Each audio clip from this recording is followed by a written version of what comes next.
Sir ಮತ್ತೀಗ ಈಗ ನೀವು ಟ್ರೈಕೋಡರ್ಮಾ ಮತ್ತು ಸೂಡೋಮೋನಾಸ್ ಯೂಸ್ ಮಾಡತ್ತೀರಲ್ಲ ಸರ್? ಹಾಂ ಸರ್. ಇದರಿಂದ ಯಾವ ಯಾವ ರೋಗಗಳು ಕಂಟ್ರೋಲ್ ಆಗ್ಯಾವ ಸರ್?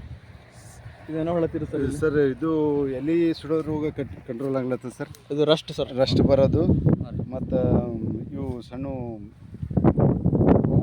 ಹೂವಿಗೆ ರೋಗ ಬರುತ್ತೆ ಸರ್.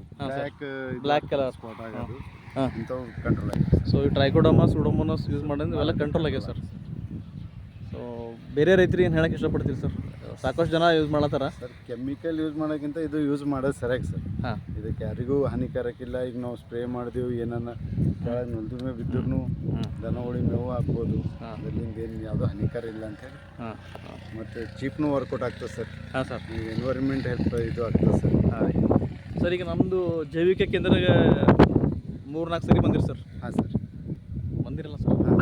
ಸೊ ಹೆಂಗೆ ನಮ್ಮದು ಬೀದರ್ ಜೈವಿಕ ನಮ್ಮ ಟೀಮ್ ಅದ ಸರ್? ಹಾಂ ಸರ್. ಸೊ ನಮ್ಮ ಸರ್ವಿಸಸ್ ಬಗ್ಗೆ ಹೆಂಗೆ ಸರ್, ಹೆಂಗೆ ಅನಿಸ್ತದೆ ಸರ್? ಸರ್ವಿಸ್ ಸರ್ ಅಲ್ಟಿಮೇಟ್ ಅದ ಸರ್. ಸರ್ವಿಸ್ ಬಗ್ಗೆ ನಾವು ಏನೂ ಮಾತಾಡಪ್ಲೇನೇ ಇಲ್ಲ ಸರ್. ಹಾಂ, ಅಂದ್ರೆ ಸಿಗ್ತದೆ ಸರ್. ತೃಪ್ತಿ ಅನಿಸ್ತದೆ ಸರ್? ಹಾಂ ಸರ್. ಹಾಂ, ಅಡ್ವೈಸ್ ಕರೆಕ್ಟ್ ಸಿಗ್ತದೆ ಸರ್. ಆ್ಯಕ್ಚುಲಿ ನಾವು ಅಲ್ಲಿ ಹೋಗಲ್ಲೋದ್ರೂ ಫೋನ್ ಕಾಲ್ ಮಾಡಿದ್ರೆ ಹಿಂಗೆ ಅದ ಅಂತೇಳಿ ಫೋಟೋ ಅದಾಕಿದ್ರು ನಮ್ಗೆ ಅಡ್ವೈಸ್ ಕರೆಕ್ಟ್ ಸಿಗ್ಲತ್ತ ಸರ್. ಹಾಂ. ಸೊ ಓವರಾಲ್ ಏನಪ್ಪ ಅಂದ್ರೆ ನಮ್ಮ ಜೈವಿಕ ಕೇಂದ್ರ ತೋಟಗಾರಿಕೆ ಇಲಾಖೆ ಸರ್ವಿಸ್ನಿಂದ 100% ತಮಗೆ ತೃಪ್ತಿ ಅವ ಸರ್? ಹಾಂ ಸರ್.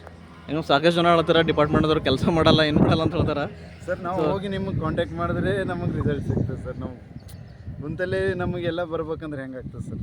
ನಾವು ಹೋಗಿ 1-2 ಸಲ ಕಾಂಟ್ಯಾಕ್ಟ್ ಮಾಡಿದ್ರೆ ನೀವು ಎಲ್ಲ ಹೇಳ್ತೀರಿ, ಪ್ಲಾಟ್ ವಿಸಿಟ್ ಮಾಡ್ತೀರಿ, ಏನು ಮಾಡ್ಬೇಕಂತ ಹೇಳ್ತೀರಿ ಸರ್.